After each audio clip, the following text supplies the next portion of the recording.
एक सेकंड रुकिए। मैं डॉक्टर विपिन पटेल एक न्यूरोलॉजिस्ट हूँ और रोज़ मैं अपनी ओपीडी में ऐसे कई पेशेंट देखता हूँ जिनका चेहरा देखकर समझ जाते हैं कि यह महीनों से दर्द में है। और जो कमर दर्द उनका है, सुबह उठते वक्त कमर में चाकू जैसा दर्द हो रहा है, चेयर से खड़े हो रहे तब दर्द हो रहा है, रात को नींद नहीं आ रही, सिर्फ करवटें बदल रहे। और सबसे बुरा यह लगता है कि इन्हें पता ही नहीं कि यह दर्द ख़त्म होगा या नहीं होगा, और होगा तो कैसे होगा। आज मैं आपको यही सब बताऊंगा और यही डिटेल्स बताऊंगा कि मैं अपने पेशेंट्स को कैसे समझाता हूँ। इस वीडियो में आज हम बात करेंगे स्पाइन की एनाटमी कि एग्जैक्टली स्पाइन होती क्या है, शियाटिका के बारे में। ये सिर्फ कमर दर्द नहीं, ये एक नर्व की बीमारी, रेड फ्लैग्स जो आपको कभी इग्नोर नहीं करना है, और इसके कारण, और most important complete treatment guide कि कैसे डायग्नोसिस होता है, क्या इन्वेस्टिगेशंस होती, क्या मेडिकेशंस, क्या एक्सरसाइज, कौन से इंजेक्शंस और सर्जरी हमें चाहिए होता है। तो शुरू करते हैं हम एक रियल स्टोरी से। राजेश 45 साल का एक सॉफ्टवेयर इंजीनियर थे, हेल्दी थे, एक्टिव आदमी थे। 3 महीने पहले उन्हें दर्द हुआ, थोड़ा दर्द हुआ, उन्होंने मूव लगाया, वो कंटिन्यू रहा। 2 महीने पहले उन्होंने सोचा रेस्ट कर लेते हैं, ठीक हो जाएगा। 1 महीने पहले जब उनके पैर में दर्द होने लगा तब भी उन्होंने इग्नोर किया, लेकिन अचानक से एक दिन उन्हें इमरजेंसी में आना पड़ा। क्यों?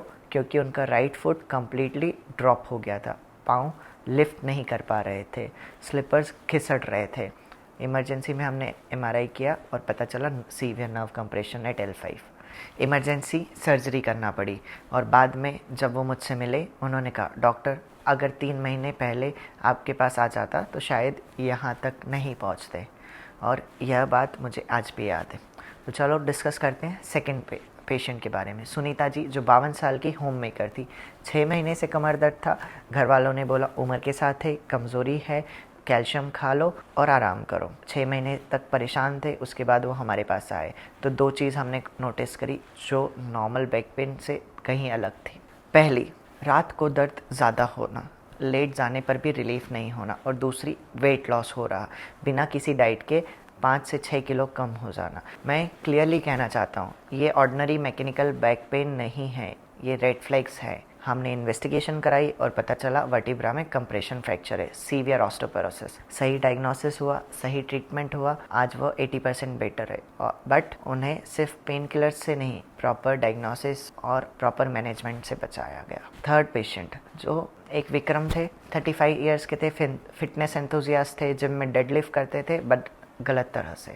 अचानक से एक दिन उनका डिस्क हर्निएशन हुआ और उन्हें पैर में बहुत तेज़ दर्द हुआ, बट उन्होंने समझदारी दिखाई, तुरंत डॉक्टर के पास गए और डॉक्टर ने उनका डायग्नोसिस बनाया, कुछ इन्वेस्टिगेशंस की, proper treatment, proper rest, proper exercise schedule and physiotherapy से वो 6 हफ्तों में वापस अपनी ज़िंदगी में चले गए। और कुछ महीनों बाद उन्होंने वापस एक्सरसाइज रिज्यूम कर ली।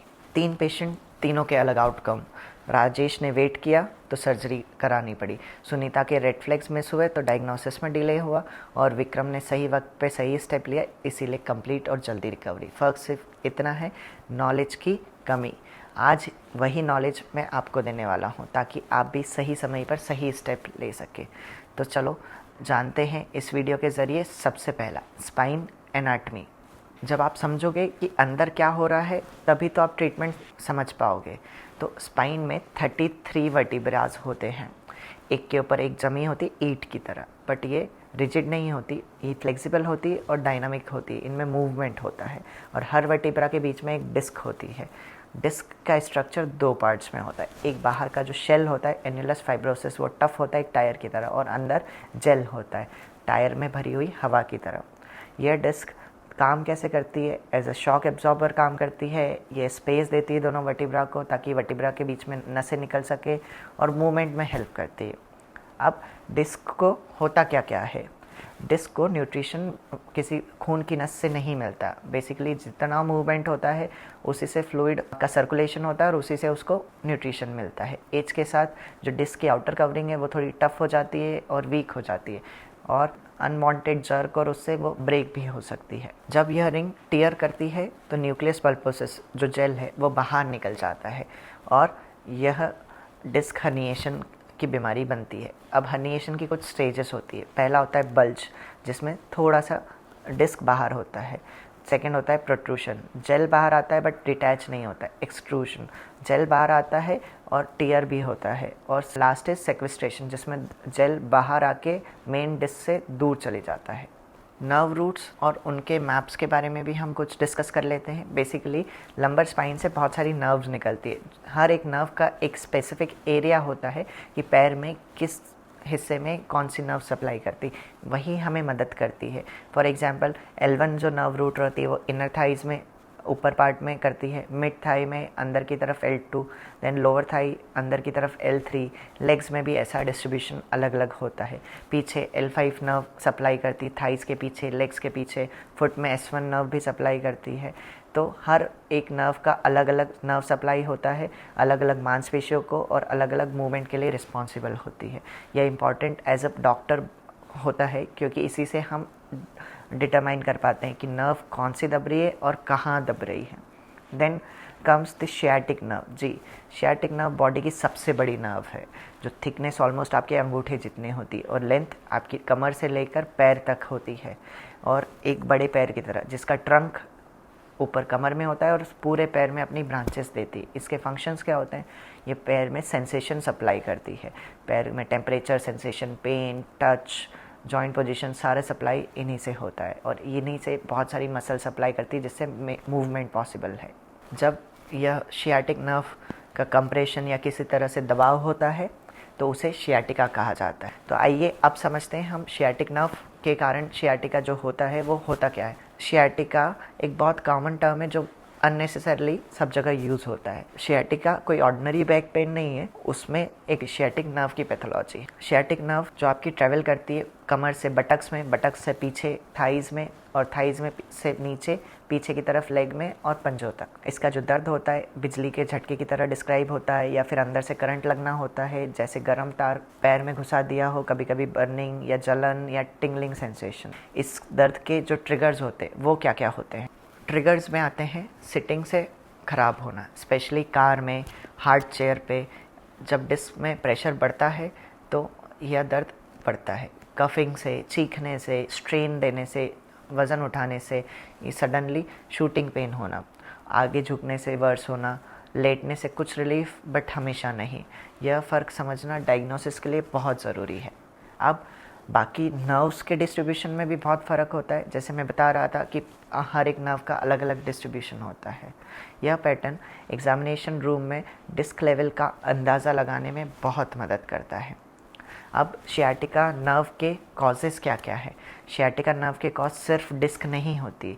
डिस्क हर्निएशन 90% कॉजेज़ में होता है, जो सबसे कॉमन है, मतलब जेल बाहर निकलने के कारण नर्व का कंप्रेशन होना। पर कई और बीमारियां भी हैं, जैसे पायरिफॉर्मिस सिंड्रोम, जो कि अक्सर मिस हो जाता है। बेसिकली पायरिफॉर्मिस एक मांसपेशी है बटक की, जिसमें शियाटिक नर्व जिसके अंदर ट्रैवल करती है। अगर उसमें स्पाज्म या उसमें टाइटनेस आ जाती है तो वो नर्व शियाटिक नर्व को कंप्रेस करती है। और सिमिलर पेन जैसा शियाटिका का है वही होता है, जो कमर में दर्द होता है वैसा ही दर्द हमारा पायरिफॉर्मिस सिंड्रोम में भी होता है। Next causes spinal stenosis, canal का नैरो हो जाना। एज के साथ लिगामेंट थिक हो जाते हैं और बोन्स में स्पर होते हैं, जिससे कैनाल नैरो हो जाती है। और जिसका कैरेक्टरिस्टिक पेन जो होता है, वॉकिंग से, चलने से, कुछ समय चलने से दर्द होना, दर्द बढ़ जाना, कमज़ोरी होना और कुछ मिनट बाद बैठने पे कम हो जाना, आगे झुकने पे दर्द में आराम मिलना और एक्सटेंशन से, कमर की एक्सटेंशन से दर्द बढ़ना। अगला कॉज है स्पॉन्डाइलोलिस्थेसिस, जिसका मतलब है कि स्पाइन में एक हड्डी दूसरे वर्टिब्रा पे फिसल रही है और उसके कारण डायनामिक नर्व कंप्रेशन हो रहा है। बाकी कारण में मैलिग्नेंसी, ट्यूमर्स, इन्फेक्शन, टीबी, बहुत सारी और भी चीज़ें हो सकती हैं। शियाटिका का प्रोग्रेशन और प्रोग्नोसिस कैसा होता है? बेसिकली 80 to 90% पेशेंट में शियाटिका का दर्द बिना सर्जरी के ठीक होता है, पर ये अपने आप नहीं होता है। सही ट्रीटमेंट, सही गाइडेंस और सही डायग्नोसिस ज़रूरी है। एवरेज रिकवरी का टाइम 6 से 12 हफ्ते होता है। जो एक्सरसाइज सीरियसली लेते हैं वो जल्दी ठीक होते हैं, जो सिर्फ मेडिसिन के भरोसे रहते हैं उनमें टाइम लगता है, और जो बिल्कुल इग्नोर करते हैं वो राहुल जैसे सर्जरी की तरफ जाते हैं। अगर दर्द के साथ वीकनेस बढ़ रहा है तो ये एक इमरजेंसी है और ये एक रेड फ्लैग साइन है। तो आइए चलो डिस्कस करते हैं रेड फ्लैग्स क्या क्या होते हैं।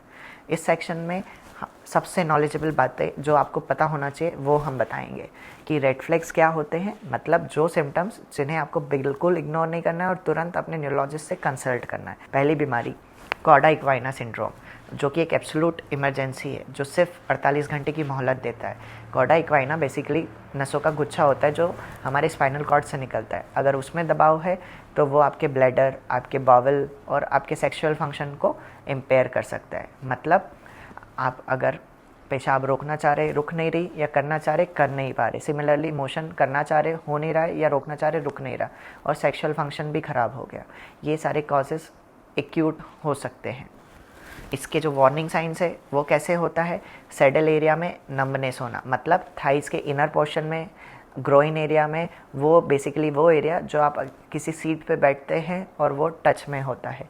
ब्लैडर में सडन चेंज होना, एज डिस्कस्ड। दोनों पैरों में वीकनेस होना कभी कभी, ये यूजुअली मैसिव डिस्क हर्निएशन से होता है। और इसमें एक विंडो होती है 48 घंटे की, जिसमें आप टाइमली एक्शन लें, टाइमली सर्जरी अगर हो तो ये परमानेंट डैमेज से जा सकता है।